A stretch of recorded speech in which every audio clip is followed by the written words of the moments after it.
contoh di sini, perilaku buruk dilihat sebagai suatu kesalahan.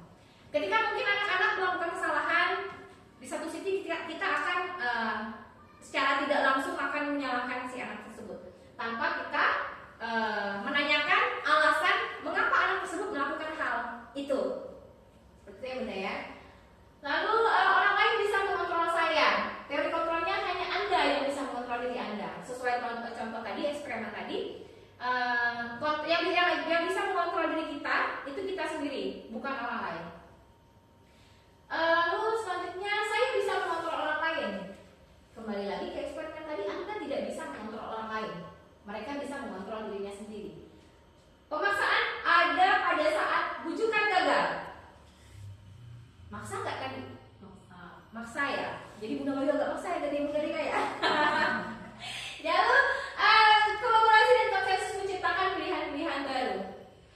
Di sini stimulus responnya model berpikir menang atau kalah. Tapi kalau di teori kontrolnya ini model berpikir menang-menang. Next Bunda. Disiplin positif dan nilai-nilai kebajikan. Apa makna disiplin? Ada bunda-bunda yang bisa sedikit menjelaskan sesuai pemahaman diri? Mematuhi aturan. Mematuhi aturan. Tadi terus nih, apa makna disiplin? Kira-kira? Searching di Google. Bisa, kamu tapi ada guys ya, disiplin. Ada yang tahu makna disiplin? Kita lanjut aja ya. Next today. Apakah makna disiplin? Kalau di sini ini berasal dari bahasa Latin, disiplina, yang artinya belajar. Makna asal dari kata ini berkonotasi dengan disiplin diri dari murid-murid Socrates dan Plato. Disiplin diri membuat orang menggali potensinya menuju sebuah tujuan apa yang dia hargai. Namun, dalam budaya kita, makna kata disiplin telah berubah menjadi sesuatu yang dilakukan seseorang pada orang lain untuk mendapatkan kepatuhan. Kecenderungan umum adalah menghubungkan kata disiplin dengan ketidaknyamanan, bukan dengan apa yang kita hargai atau pencapaian suatu tujuan mulia. Next, Bunda. Nah, secara umum ini di sini disiplin adalah kemampuan memerintah diri sendiri dalam mengontrol dan menguasai diri untuk memilih tindakan yang mengacu pada nilai-nilai yang kita hargai dengan penuh tanggung jawab tanpa terperintah orang lain. Jadi kembali lagi, disiplin itu berasal dari sendiri, kontrol diri. Kita yang mengontrol diri kita untuk mematuhi aturan, bukan aturan yang mengontrol kita. Jadi kita sendiri yang mengontrol diri untuk mematuhi aturan tersebut. Next. Nah, di sini nilai-nilai kebajikan universal. Nilai-nilai kebajikan adalah sifat-sifat positif manusia yang merupakan tujuan mulia yang ingin dicapai setiap individu. Nilai-nilai tersebut bersifat universal dan lintas bahasa, suku bangsa, agama maupun latar belakang. Dan di sini setiap perilaku manusia atau perbuatan kita itu memiliki suatu tujuan. Dengan mengaitkan nilai-nilai kebajikan yang diyakini seseorang, maka motivasi intrinsiknya akan terbangun sehingga menggerakkan motivasi dari dalam untuk dapat mencapai tujuan mulia yang diinginkan. Lalu nilai-nilai kebajikan yang ingin dicapai oleh setiap anak Indonesia kita kenal dengan profil pelajar Pancasila. Apa yang pertama Bunda, profil Pancasila? Dan bertakwa, lalu bermasa dan berakhlak mulia. Yes. Lalu Bunda, mandiri, bernalar kritis, berkebinekaan global, gotong royong dan kreatif. Baik. Terima kasih Bunda Rika. Next Bunda ya. Nah, di sini yang kedua kita membahas teori motivasi, hukuman, penghargaan dan restitusi. Teori motivasi perilaku manusia itu ternyata ada berapa Bunda? Tiga. Ada dua dong. Ada dua. Oh, iya. Ada dua, yaitu motivasi eksternal atau motivasi dari luar dan juga motivasi internal atau yang motivasi berasal dari diri. Yang pertama, untuk menghindari ketidaknyamanan atau hukuman, apa yang akan terjadi apabila saya melakukan? Saya tidak melakukannya. Ya, jadi itu motivasi eksternal. Jadi dia sudah memikirkan akibat jika dia tidak melakukan atau melakukan hal tersebut. Apa yang akan terjadi? Berarti itu termasuk motivasi eksternal ya, Bunda ya. Yang kedua, untuk mendapatkan imbalan. Nih, kalau saya begini nih,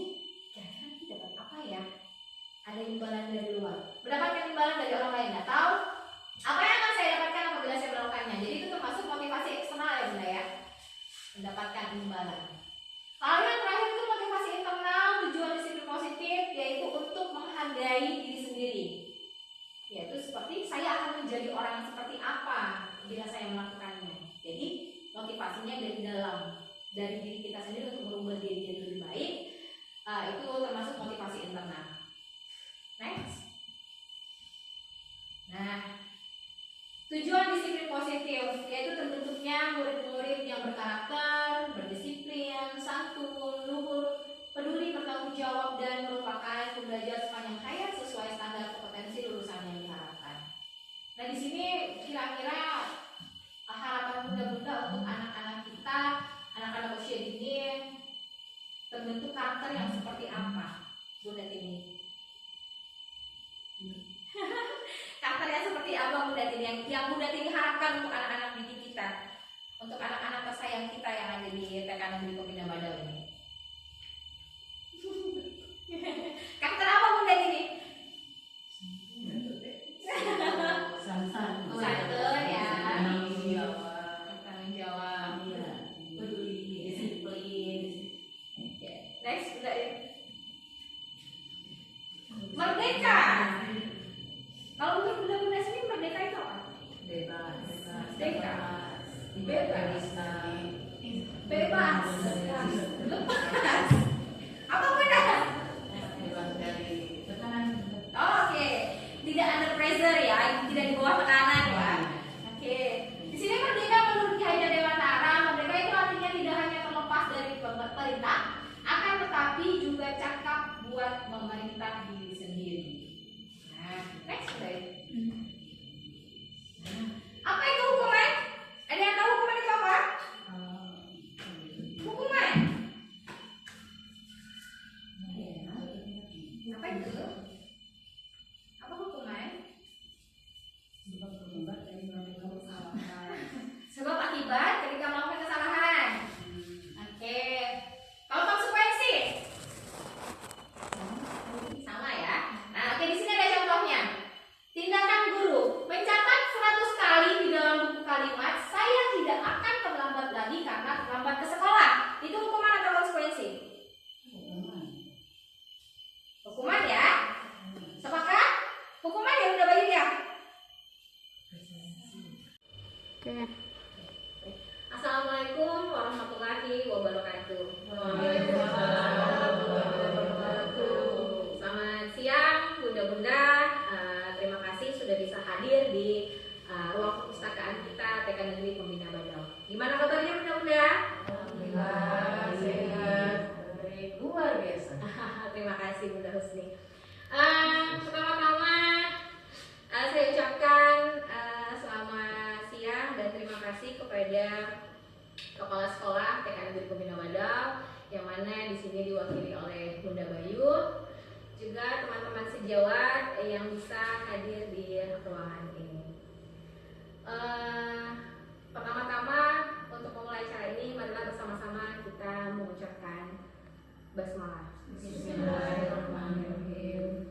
Baik bunda-bunda, hari ini saya ingin memaparkan materi yaitu diseminasi budaya positif di TK Negeri Pembina Badau. Kira-kira bunda-bunda di sini adakah yang sudah paham tentang budaya positif? Belum tahu. Bunda Rika? Belum Bun. Baik. Next Bunda I. Baik, tujuan dari kegiatan ini yaitu peserta mendapatkan pemahaman baru terkait disiplin positif dalam berinteraksi dengan murid atau anak didik untuk membangun budaya positif di sekolah. Jadi tujuan kita berkegiatan hari ini adalah agar kita bisa mendapatkan pemahaman baru terkait anak didik kita. Next Bunda. Apa itu budaya positif? Budaya positif di sekolah yaitu nilai-nilai dan kebiasaan-kebiasaan di sekolah yang berpihak pada peserta didik agar mereka dapat berkembang menjadi pribadi yang kritis, penuh hormat dan bertanggung jawab. Next slide. Topik-topik yang ada di dalam budaya positif ini, yang pertama itu disiplin positif dan nilai-nilai kebajikan. Yang kedua, teori motivasi, hukuman, penghargaan, dan juga restitusi. Yang ketiga, keyakinan kelas. Lalu yang keempat ada kebutuhan dunia berkualitas. Yang kelima, posisi kontrol. Lalu yang keenam, segitiga restitusi. Next. Nah, di sini mungkin kita akan sedikit praktek ya, bunda-bunda ya. Perubahan paradigma, kegiatan kepala tangan. Ada A dan B, Anda dan teman Anda. Sobeklah secari kertas kecil, tuliskan benda atau sesuatu yang sangat berharga untuk Anda. Letakkan di salah satu tangan Anda dan genggam benda atau sesuatu tersebut dengan segala daya. Buatlah sebuah kepalan. Lalu, teman Anda yang satunya, yaitu teman B, akan mencoba dengan sekuat tenaga dengan berbagai cara untuk meminta Anda memberikan benda tersebut. Si teman B itu bisa membujuk, mengancam, menghardik, merayu, menyuap, apa saja bisa dilakukan agar dia membuka kepala tangan Anda. Nah, mungkin saya bisa minta bunda berpasang-pasangan dengan teman sebelahnya. Ya, kita coba ya. Salah satu siapa yang jadi A? Yang jadi si A siapa? Si A. Yang jadi si A siapa? Udah tuh ya. Oke, Ane ya. Ya, Bunda Malaysia sama Bunda Akala, yang mana yang jadi si A? Yang kepala tangan. Oke, Bunda Malaysia ya. Nanti si B berarti bundanya Bunda Aura sama Bunda Kala, Bunda Husni dan juga Bunda Bayu. Nah, oke. Bunda yang B merayu yang A agar membuka kepala tangannya menggunakan berbagai macam cara, apa saja, mengancam, jangan mukul tapi ya, jangan nabok ya. Coba. Gimana rayunya biar bisa terbuka? Ayo, silakan Bunda Aura. Rayu Bunda pintunya di mana? Bunda pintunya saja. Dirayu boleh, dipaksa boleh, tapi jangan sampai pukul. Bunda, lihat Bunda.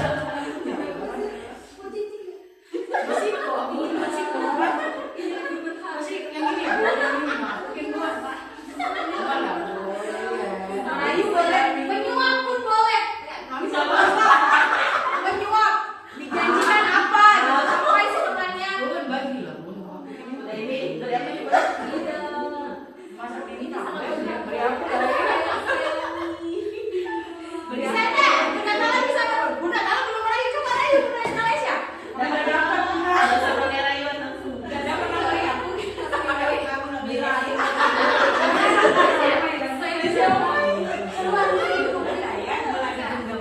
Oke, sudah? Ada yang bisa merayu? Sudah ada. Berarti semua si A-nya tetap berpegang teguh kepada barang berharga yang ada di tangannya ya. Oke, coba deh sebenarnya. Nah, ternyata yang terjadi adalah kontrol itu kita sendiri yang memegang. Kita sendiri yang memegang kontrol atas kepala tangan kita. Apakah kita bisa membuka atau menutup kepala tangan kita itu tergantung kepada siapa? Tergantung kepada kita, tergantung kepada diri kita sendiri sesuai dengan kebutuhan kita saat itu. Jadi nggak ada orang di luar kita, motivasi eksternalnya itu kurang. Yang ada itu di dalam diri kita, mau buka atau menutup ya terserah kita, kontrolnya ada di kita sendiri ya. Next. Nah, perubahan paradigma teori kontrol atau ilusi kontrol. Ilusi guru mengontrol murid. Kita mengontrol murid tidak? Ya, mengontrol murid. Ilusi bahwa kritik dan membuat orang merasa bersalah dapat menguatkan karakter. Ilusi bahwa semua penguatan positif, efektif, dan bermanfaat. Lalu ilusi bahwa orang dewasa memiliki hak untuk memaksa. Betul atau tidak, Bunda? Betul. Betul Bunda Bayu? Betul, tapi sebenarnya salah. Nah, bisa dibantu mungkin Bunda Bayu? Jadi gini ya, kita mungkin sebagai guru sama ini beranggapan kalau kita bisa mengontrol murid. Tapi kalau kita kembali ke eksperimen tadi, sebenarnya tidak bisa kita mengontrol oleh orang lain, karena yang bisa mengontrol diri kita adalah diri kita sendiri. Nah, murid di sini sebenarnya mereka mempunyai hak tidak perlu dikontrol dari kita sebagai guru ataupun sebagai orang dewasa. dewasa. Jadi biarkan murid itu mengontrol dirinya sendiri dengan motivasi intrinsik atau motivasi yang ada di dalam dirinya. Seperti itu Bunda Dewi. Terima kasih Bunda Bayu. Bahagia sekali bisa mendapatkan jawaban yang baik dari Bunda Bayu. Next Bunda Bayu. Perubahan paradigma stimulus respon teori kontrol. Siapa sesungguhnya yang memiliki kontrol? Di sini kalau stimulus responnya kita mencoba mengubah orang lain agar berpandangan sama dengan kita. Tapi untuk teori kontrol, kita berusaha memahami pandangan orang lain tentang lapangan basket 2 kali karena terlambat hadir di sekolah. Hukuman atau konsekuensi? Ya? Hukuman. Oke. Lanjut, murid diminta untuk push up 15 kali karena tidak menggunakan masker ke sekolah. Hukuman. Menggantikan kertas tugas teman yang telah dicoret-coret. Konsekuensi. Jadi hukuman dan konsekuensi itu hal yang sama bukan? Beda. Beda ya. Lanjut, membersihkan tumpahan air di meja tulis karena tersenggol pada saat belajar. Konsekuensi. Murid disuruh untuk tidak mengenakan sepatu seharian di sekolah karena tidak menggunakan sepatu hitam. Hukuman. Oke. Mari mengelilingi lapangan basket 2 kali karena terlambat 10 menit untuk pelajaran PJOK. Jadi di sini ada dua ya Bunda ya, ada hukuman dan konsekuensi. Oke, itu hal yang berbeda. Next, perbedaan hukuman dan konsekuensi. Kalau hukuman itu sesuatu yang menyakitkan harus terjadi, tapi di konsekuensi itu sesuatu harus terjadi. Lalu di hukuman membuat anak sakit fisik maupun hati untuk jangka waktu lama. Tapi untuk konsekuensi ini membuat anak merasa tidak nyaman dalam jangka waktu pendek. Nah, akibatnya kalau hukuman itu biasanya anak akan membenci kedisiplinan. Tapi untuk konsekuensi anak akan menghargai disiplin. Untuk hukuman itu biasanya itu adalah paksaan. Untuk konsekuensi itu stimulus tanggapan. Lalu di hukuman sendiri itu mendorong anak menyakiti diri sendiri. Tapi di konsekuensi itu mendorong anak agar mudah menyesuaikan diri. Di hukuman itu konsep diri yang buruk, konsekuensi adalah konsep diri yang baik. Lalu anak belajar untuk menyembunyikan kesalahan. Kalau hukuman, karena anak takut dihukum, jadi anak-anak menyembunyikan kesalahannya. Jadi mereka akan ketakutan menutupi kesalahan dan seakan berbohong. Lalu untuk konsekuensi ini anak belajar untuk mematuhi peraturan. Untuk hukuman, anak-anak akan menjadi marah, merasa bersalah, dipermalukan, dan mereka akan merasa tidak dihargai. Lalu untuk konsekuensi sendiri, itu anak-anak akan merasa kehilangan hak, dibuat tidak nyaman, diasingkan untuk sementara atau time out. Next, guys. Apakah penghargaan adalah hal yang tepat untuk memotivasi anak? Tepat tidak, Bun? Hah? Motivasi bisa nggak dari penghargaan itu bisa anak-anak bisa saya bisa. Tapi di sini juga ada namanya dihukum oleh penghargaan. Wow, dihukum oleh penghargaan. Bisakah apa digetok dengan piala? Yang di sini mungkin artinya dihukum penghargaan, yaitu penghargaan menurunkan kualitas. Dalam artian ketika mereka sudah merasa memiliki penghargaan atau mereka sudah berhasil, mereka justru akan sedikit merasa lengah. Nah, mereka akan lengah. Sudahlah, saya sudah mendapatkan juara. Sudahlah, saya sudah mendapatkan penghargaan. Jadi mungkin seperti itu ya Bunda ya. Penghargaan mematikan kreativitas. Sama juga kayak tadi. Jadi mereka merasa lengah karena sudah mendapatkan penghargaan. Lalu penghargaan mengurangi motivasi intrinsik. Mungkin ada beberapa anak-anak dengan mendapatkan penghargaan bisa memotivasi diri menjadi lebih baik. Tapi ada juga beberapa anak yang mungkin justru akan menjadi lebih lengah. Udah dapat nih. Ada juga anak yang sudah dapat dan aku harus bisa dapat penghargaan atau dapat yang menjadi lebih baik lagi nanti ke depannya. Next. Nah, lalu pengaruh jangka pendek dan jangka panjang. Penghargaan menghukum, lalu penghargaan juga mengurangi ketepatan sama juga kayak tadi Bunda ya. Penghargaan tidak efektif. Nah, kalau penghargaan rusak hubungan Bunda,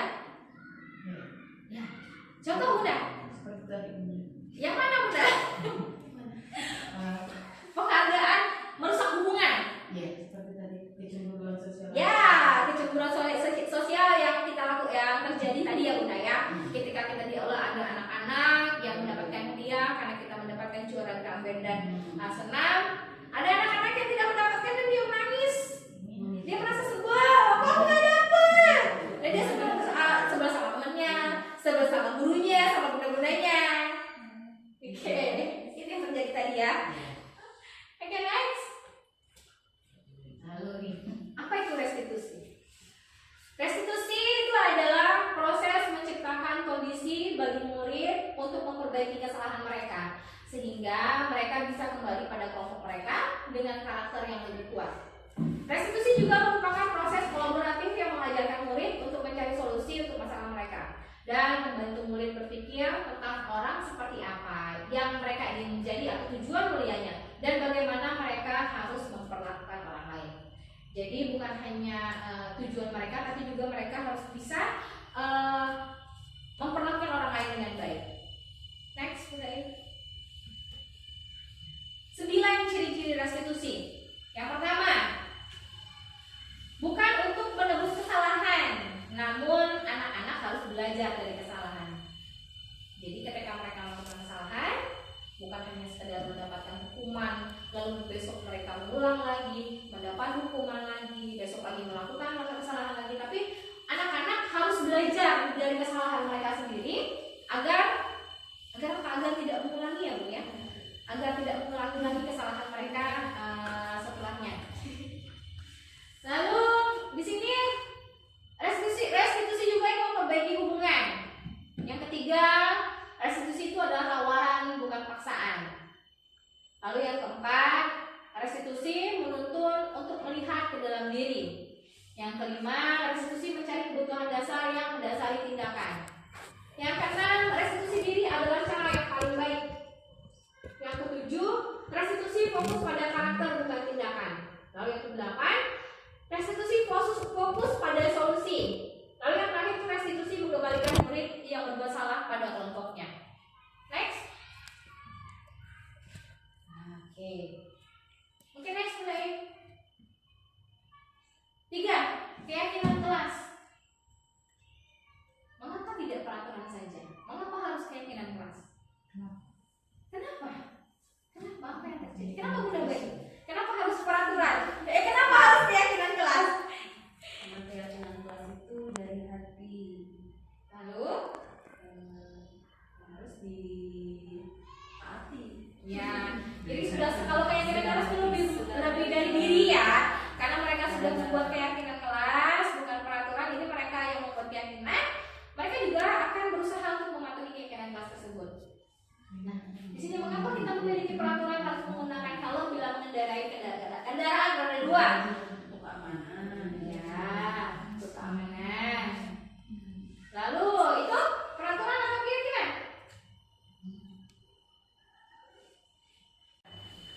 Next. Nah, di sini tuh keyakinan kelas adalah nilai-nilai kebajikan atau prinsip-prinsip universal yang disepakati bersama secara universal, terlepas dari latar belakang suku, negara, bahasa maupun agama. Di sini menurut dosen 1998, suatu keyakinan akan lebih memotivasi seseorang dari dalam di atas prinsip. Seseorang akan lebih bersemangat untuk menjalankan keyakinannya daripada hanya sekedar mengikuti serangkaian peraturan. Next. Nah, di sini kalau peraturan, contohnya selalu kembalikan buku ke tempatnya. Lalu untuk keyakinan kelasnya itu sebenarnya rasa tanggung jawab, tidak perlu dibuat peraturan, tetapi harus meyakini bahwa hal itu memang harus dilakukan karena rasa tanggung jawab anak tersebut ya. Nah, lalu dilarang mengganggu orang lain, itu peraturan. Keyakinan kelasnya harus menghormati orang lain. Lalu peraturannya di sini, hadir di sekolah 15 menit sebelum pembelajaran dimulai. Keyakinan kelasnya itu menghormati orang lain dan juga berkomitmen. Lalu dilarang melakukan kekerasan, keyakinan kelas itu keselamatan dan juga menghormati orang lain. Peraturan, dilarang menggunakan narkoba. Keyakinan kelas itu karena alasan kesehatan ya Bunda ya. Lalu bergantian atau menunggu giliran, untuk keyakinan kelasnya itu adalah hal untuk menghormati orang lain dan juga bersabar. Peraturan itu menggunakan masker, untuk keyakinan kelasnya itu alasannya kesehatan dan keselamatan. Untuk peraturan jangan berlari di kelas atau di koridor. Ya, keyakinan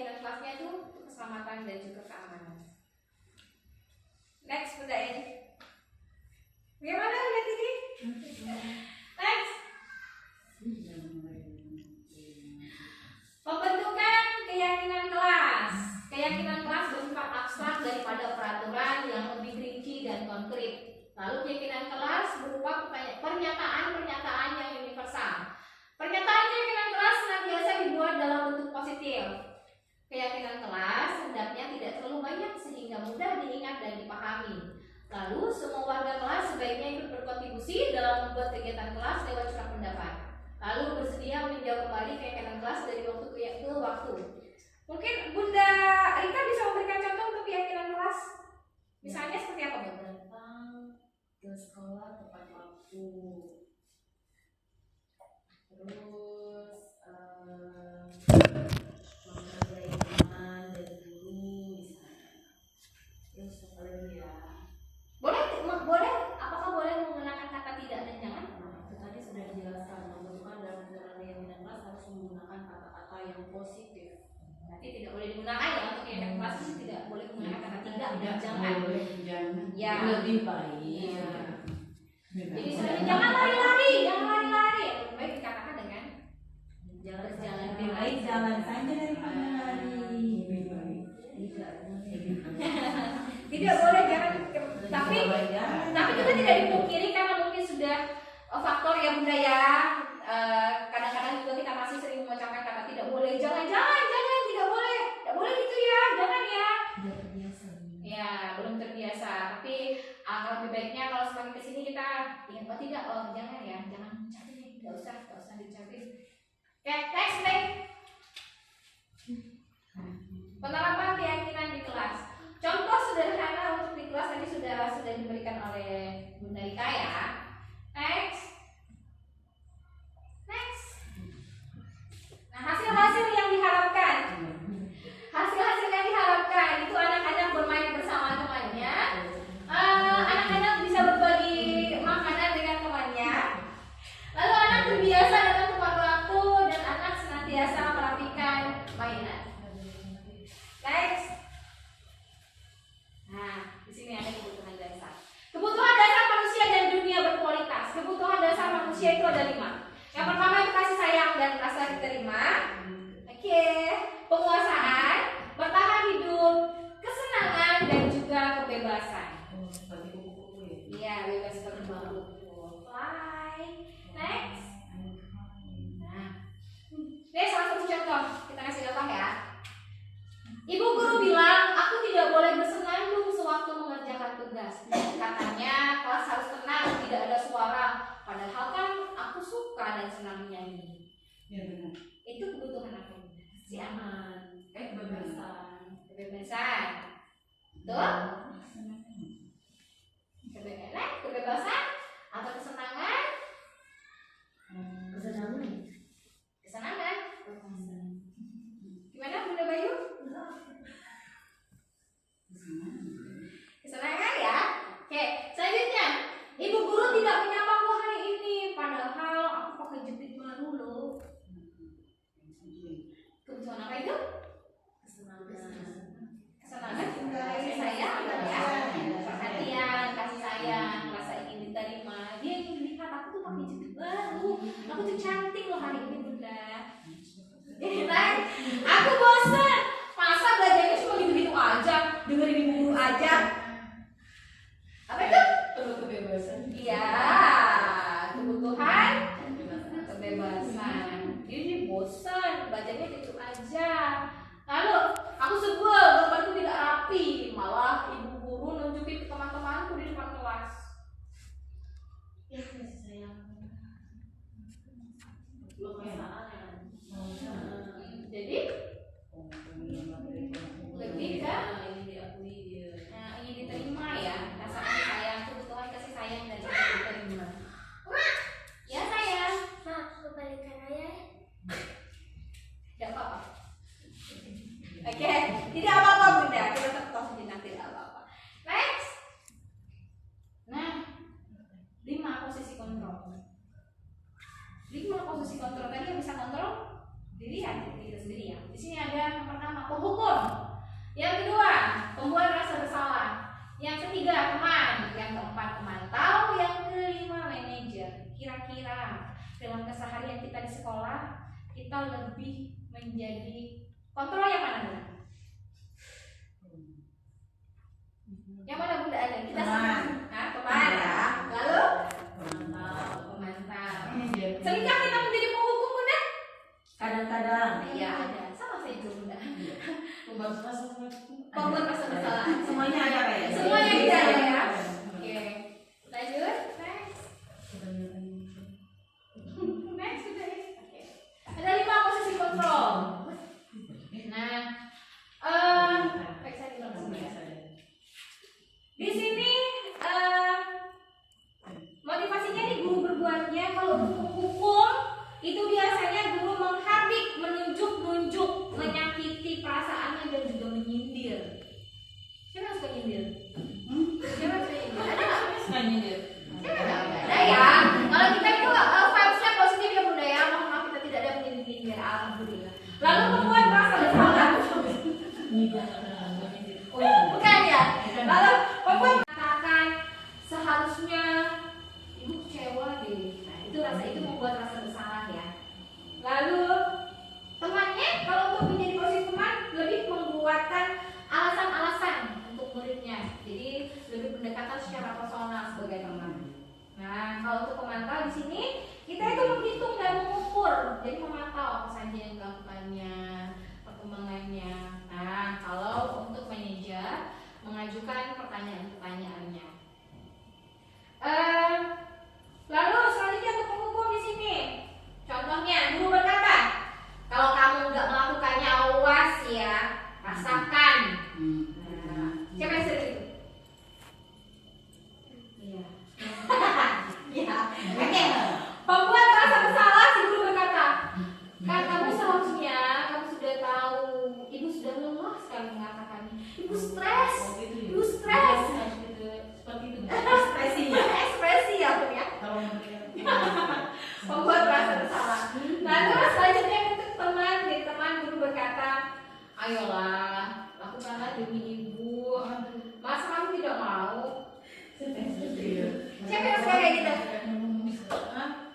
Belum sih. Belum ya. Karena di sini pemantau adalah kita menanyakan apa peraturannya. Kita tanyakan kembali, kita kembalikan lagi kepada anak-anak apa peraturannya. Nah, untuk manajer guru berkata, apa yang kita yakini?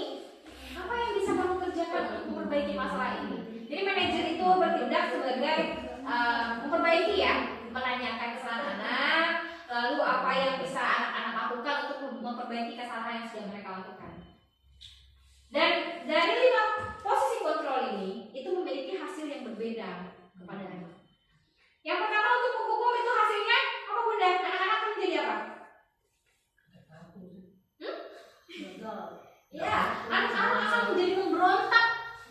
Anak gak suka memberontak, menyalahkan orang lain dan mereka akan berbohong karena menyembunyikan kesalahan mereka.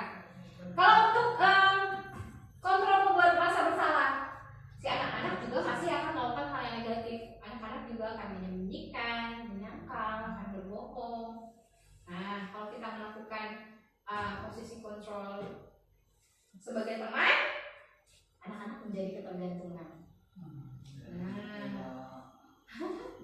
Lalu untuk memantau, anak-anak bisa menyesuaikan diri, bisa dibilang diawasi. Jadi dia udah, ini aku dilihatin nih, ini aku dipantau udah nih.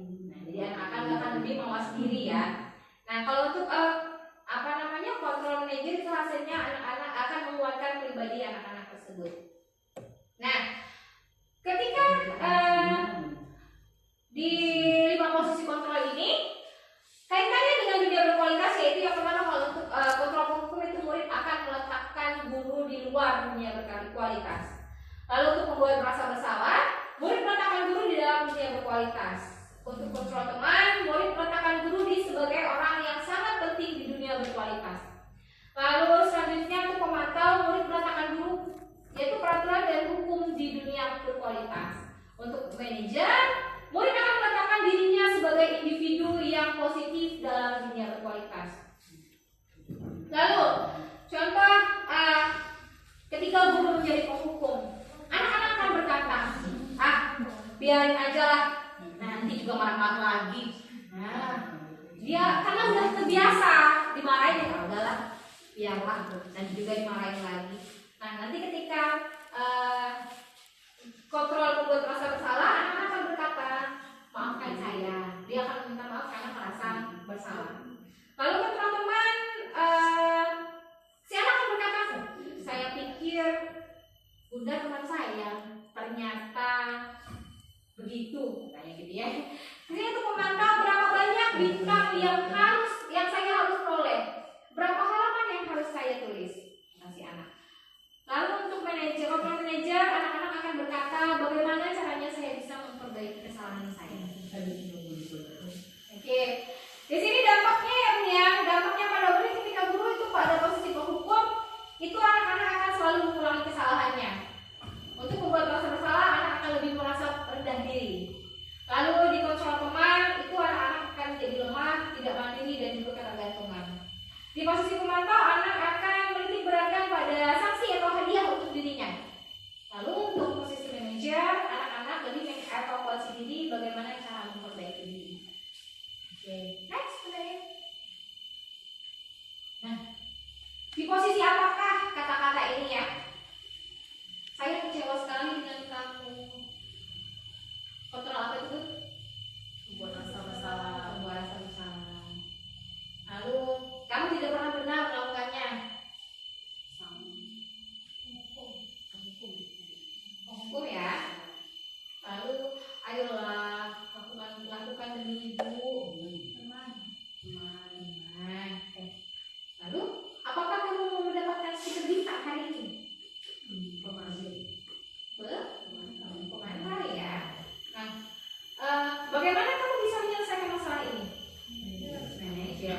Oke, selanjutnya yang terakhir, kamu selalu paling terakhir. Oke, next. Segitiga yang keenam ini segitiga restitusi. Segitiga restitusi, yaitu proses menciptakan kondisi bagi murid untuk memperbaiki kesalahan mereka, sehingga mereka bisa kembali pada kelompok mereka dengan karakter yang lebih kuat. Melalui restitusi, guru dapat membantu murid menjadi lebih memiliki tujuan, disiplin positif, serta memulihkan dirinya setelah berbuat kesalahan. Lalu membantu murid untuk jujur pada dirinya sendiri dan mengevaluasi dampak dari kesalahan yang dilakukan. Dan memberikan penawaran, bukan paksaan ya. Jadi penawaran bukan paksaan. Next. Segitiga restitusi, sesuai dengan namanya, segitiga itu ada berapa benda? Ada 3 sisi ya. Segitiga restitusi yang pertama itu dilakukan dengan menstabilkan identitas. Seperti contohnya berkata, setiap orang pasti pernah melakukan kesalahan. Kamu bukan satu-satunya orang yang pernah melakukan kesalahan tersebut. Itu menstabilkan identitas ya bunda ya. Lalu memvalidasi tindakan yang salah, seperti berkata, kamu pasti punya alasannya mengapa kamu melakukan hal tersebut. Kira-kira adakah cara yang lebih efektif untuk mendapatkan apa yang kamu butuhkan? Untuk tahap ketiga, segitiga restitusi itu menanyakan keyakinan. Seperti contohnya, pertanyaannya, nilai-nilai apa yang telah kita sepakati? Lalu, kira-kira kamu ingin menjadi orang yang seperti apa? Itu ya bunda ya, jadi ada 3 tahapan. Yang pertama, menstabilkan identitas. Yang kedua, validasi tindakan yang salah. Yang ketiga, lalu menyatakan keyakinan, menanyakan keyakinan. Next. Untuk tahapan segitiga restitusi yang pertama, itu menstabilkan contoh-contoh kata-katanya ya bunda ya. Berbuat salah itu tidak apa-apa. Tidak ada manusia yang sempurna. Saya juga pernah melakukan kesalahan tersebut. Kita bisa menyelesaikan ini. Bapak ada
Selamat pagi Yamanda. Selamat pagi Bunda. Yamanda, tadi Bunda lihat Yamanda menerobos cuci tangan ya? Kenapa? Kenapa Yamanda tidak baris tadi sebelum cuci tangan?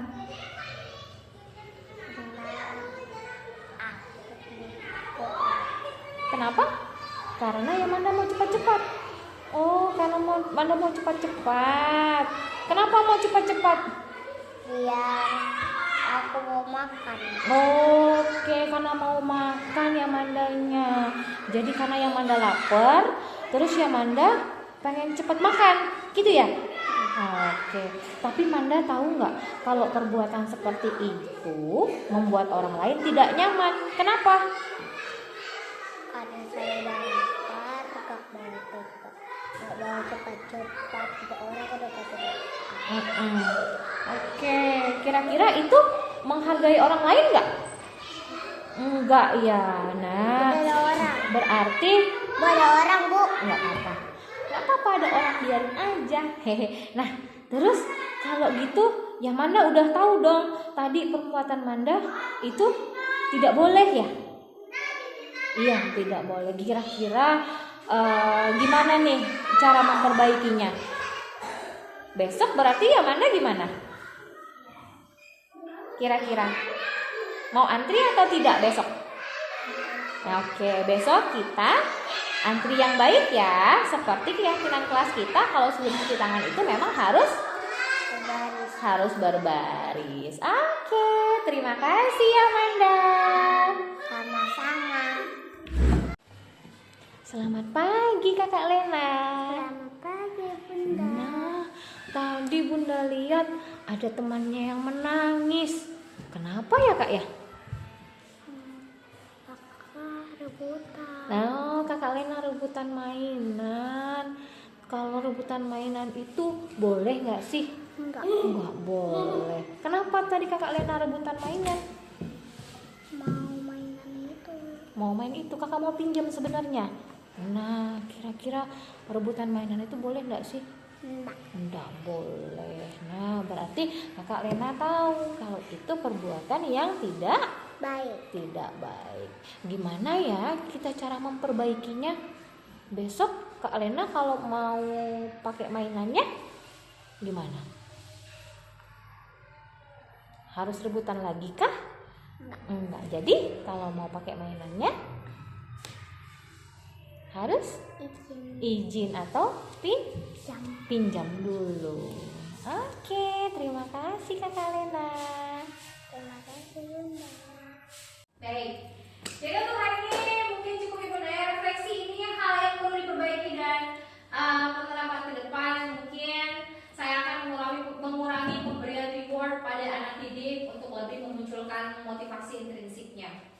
Lalu lebih mendorong anak didik dalam menemukan sendiri solusi dan permasalahannya. Dan selanjutnya akan membangun kolaborasi dengan rekan guru dan orang tua untuk meningkatkan disiplin positif pada anak. Next. Di sini kita mau refleksi ya untuk teman-teman yang sudah mengikuti kegiatan kita hari ini. Gimana nih perasaannya? Senang. Ya benar. Senang ya? Ya, yang tidak tahu menjadi tahu. Lalu hal baru apa yang Bunda-bunda dapatkan dari kegiatan hari ini? Gimana Bunda Usni? Tentang memberi dukungan. Lalu? Hah? Juga dari refleksi yang akan kita lakukan ke depan dalam memberi dukungan kepada anak-anak. Ya begitu Bunda. Begitu ya. Jadi kalau untuk rencana ke depannya bagaimana Bunda? Rencana kedepannya yang masalah tadi karena mungkin sudah kebiasaan kita menggunakan kata tidak atau jangan ya. Jadi untuk kedepannya mungkin berusaha menghindari kata-kata itu, diganti dengan kata-kata yang lebih positif gitu. Cuman ya nantilah kita lihat di Ya, lapangan. sambil jalan saja ya Bunda ya. Kita sama-sama berusaha untuk memperbaiki diri kita jadi yang lebih baik. Baik guys, sebenarnya. Terima kasih. Baik. Nah, terima kasih. Mungkin cukup sampai di sini kegiatan diseminasi